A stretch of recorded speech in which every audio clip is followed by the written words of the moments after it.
درود پاک کب کب کہاں کہاں اور کیسے کیسے کام آتا ہے۔ ایک بہت ہی خوبصورت واقعہ، بڑا ایمان افروز واقعہ ہے جو میں آپ کے سامنے پیش کرتا ہوں۔ ایک دوست نے اپنے ایک دوسرے دوست کو قرض دیا، اور جب اس نے قرض دیا تو وہ قرض ایک بڑی اماؤنٹ تھی، 3000 دینار۔ وہ ٹائم آ گیا جب اس ٹائم وہ قرض لینے کے لیے اپنے دوست کے پاس گیا کہ بھائی مجھے میرے پیسے واپس دو، تو اس نے کہا کہ پیسے تو نہیں ہے میرے پاس، میں کولیپس ہو گیا ہوں، بزنس اب میرا ختم ہو گیا ہے، میں تمہاری رقم نہیں دے سکتا۔ اس نے ایک اور ٹائم دے دیا اسے کہ ٹھیک ہے اب اتنے دنوں کے بعد میں دے دوں گا۔ وہ ٹائم بھی گزر گیا، اور جب وہ ٹائم بھی گزر گیا تو اس کے بعد اس دوست نے کہا کہ اب تو پیسے دے دو بھائی، میرا ٹائم پورا ہو گیا ہے۔ پھر نہ دے سکا ٹائم۔ آخر کار معاملہ جو ہے وہ کورٹ میں چلا گیا، قاضی کے پاس چلا گیا۔ اب قاضی نے جس کو پیسے دینے تھے اس کو بلایا اور کہا کہ بھائی آپ کو اس کے پیسے دینے ہیں؟ کہتا ہے ہاں پیسے تو دینے ہیں۔ تو کہا پھر دیتے کیوں نہیں ہو؟ کہا پیسے ہیں ہی نہیں، کاروبار ہی ختم ہو گیا ہے، قرضہ تو لیا تھا، اب میرے پاس بچا ہی کچھ نہیں ہے۔ تو کہا اچھا اب یہ بتاؤ کہ کب دو گے، کیسے دو گے؟ اس نے کہا بس میرے پاس پیسے ہی نہیں ہیں۔ تو کہا اب تمہارے پاس 30 دن کا ٹائم ہے، 30 ڈیز میں یا تو اس کے پیسے لوٹا دو یا 30 دن کے بعد تمہیں قید کر دیا جائے گا۔ یہ شخص اب گھر آیا، پیسے تو تھے نہیں، مگر شاید علماء نے لکھا کتابوں میں، یہ واقعہ کئی بڑی بڑی کتابوں میں لکھا اور درود پاک کے فضائل کی بڑی بڑی کتابوں میں لکھا، اور اس شخص نے سوچا کہ اس نے ایک حدیث پاک پڑھی ہوئی تھی کہ جس میں نبی پاک علیہ الصلوۃ والسلام نے فرمایا ہے، جس کا مضمون ہے کہ جو شخص پریشان ہو، مصیبت زدہ ہو، اسے چاہیے کہ مجھ پر کثرت سے درود پاک پڑھے، کیونکہ درود پڑھنا مصیبتوں اور پریشانیوں کو لے جاتا ہے۔ اب اس عاشق رسول نے سوچا اور تو کچھ ہے نہیں، اب میں درود پاک پڑھنا شروع کرتا ہوں۔ صبح سے لے کر شام تک وہ درود پاک پڑھنے لگ گیا۔ 27 دن گزر گئے، only 3 days left، 3 دن باقی تھے قاضی کے پاس جانے میں۔ 27 دن گزر گئے درود پڑھتے پڑھتے۔ جب 28ویں رات آئی تو آنکھیں تو بند ہوئیں، مگر خواب میں اسے ایک آواز آئی، گھبراؤ نہیں، تمہارا قرضہ ادا کر دیا جائے گا، تمہارا مسئلہ سالو ہو جائے گا۔ صبح اٹھتا ہے، درود پاک پڑھ رہا ہے، مگر کہتا ہے یہ آواز سے تو مسئلہ حل نہیں ہوگا، پیغام کیا ہے اسے سمجھ نہ آیا۔ 28واں دن گزر گیا، 29ویں رات آ گئی، مگر اب آنکھیں بند ہوئیں اور قسمت جاگ اٹھی۔ نبی پاک صاحب لولاک صلی اللہ تعالی علیہ وسلم خواب میں تشریف لائے، اور پیارے آقا صلی اللہ تعالی علیہ وسلم نے فرمایا گھبراؤ نہیں، علی بن عیسیٰ وزیر کے پاس جاؤ، وہ تمہارا قرضہ ادا کر دے گا۔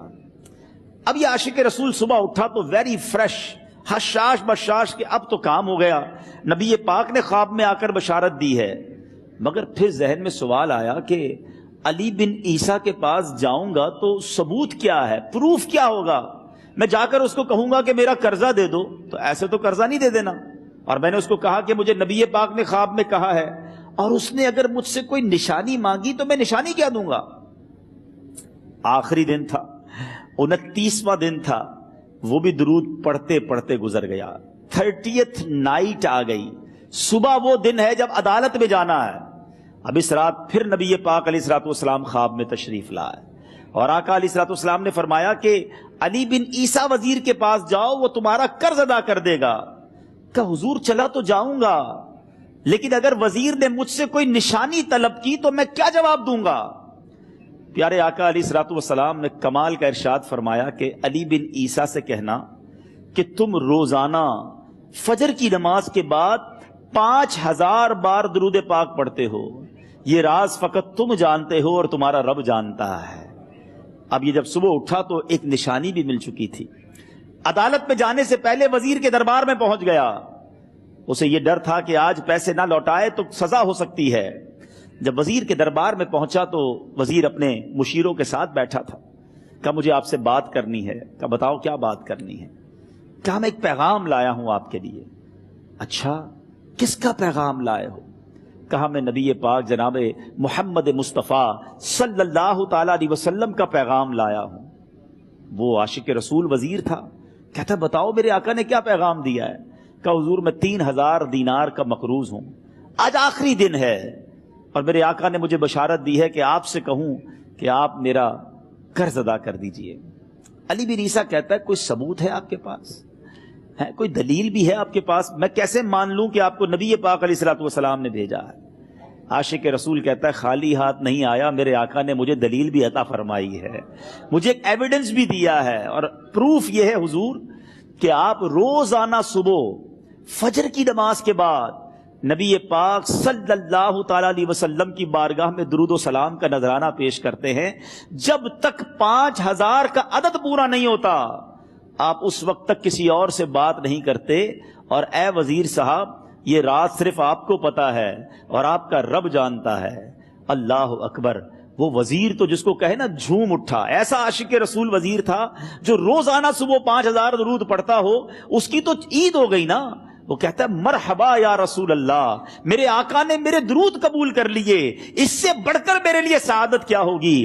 اب یہ وزیر اپنی سیٹ سے اٹھتا ہے، اپنے کمرے میں جاتا ہے، تھوڑی دیر بعد واپس آ کر اس عاشق رسول کے ہاتھ میں 3000 دینار رکھ کر کہتا ہے حضور پہلے 3000 دینار تو نبی پاک کا حکم کی میں ادب سے بجا لاتا ہوں، میرے آقا نے جو حکم فرمایا یہ 3000 دینار آپ کو پیش کرتا ہوں، حضور ایک اور 3000 دینار لیجئے۔ میرے گھر آپ آئے، اتنی اچھی خبر سنائی، آپ نے قدم رنجا فرمایا، یہ 3000 اس کا نذرانہ ہے، اور ایسا کیجئے 3000 اور لیجئے، اس سے اپنے بچوں کے لیے کچھ چھوٹا موٹا کام شروع کیجئے، اور ایک وعدہ کر کے جائیے آج کے بعد زندگی میں آپ کو جب بھی کوئی کام پڑے میں آپ کا بھائی ہوں، مجھے یہ خدمت کا موقع دیجئے گا۔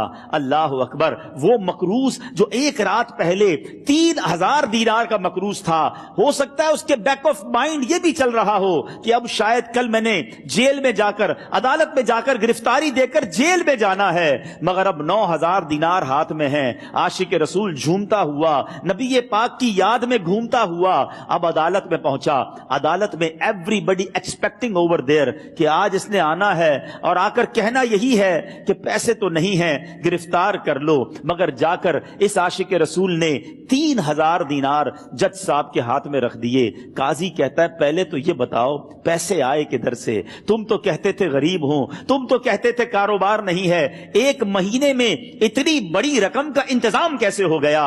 سبحان اللہ، اس عاشق رسول نے گویا زبان حال سے یہ کہا ہوگا کہ یہ تو کرم ہے ان کا، ورنہ مجھ میں تو ایسی بات نہیں، اتنا دیا سرکار نے مجھ کو، اتنی میری اوقات نہیں۔ اس نے وہ پورا واقعہ بھری عدالت میں سنا دیا۔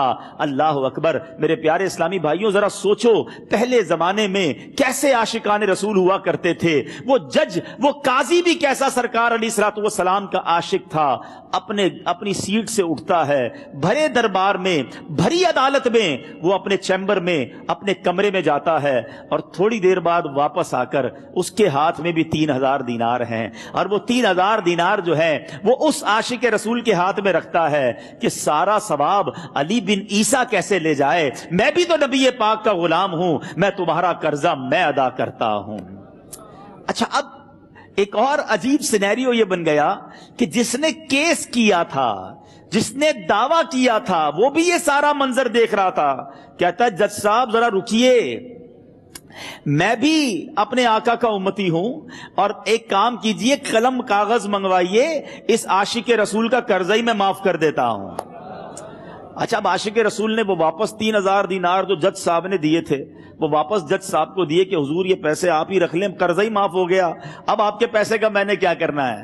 جج صاحب کہتے ہیں جو پیسے نبی پاک کے نام پر نکالے ہیں اب مجھے واپس نہیں چاہیے، یہ بھی تم اپنے ساتھ لے جاؤ۔ اللہ اکبر، میرے میٹھے اسلامی بھائیوں، وہ عاشق رسول ایک رات پہلے 3000 دینار کا مقروض ہے، اب 12000 دینار لے کر گھر کو واپس جا رہا ہے۔ اس ایک واقعے کے اندر جو ہم سب کے لیے درس ہے، جو ہم سب کے لیے پیغام ہے، شاعر لکھتے ہیں نا، دکھوں نے تم کو جو گھیرا ہو تو درود پڑھو،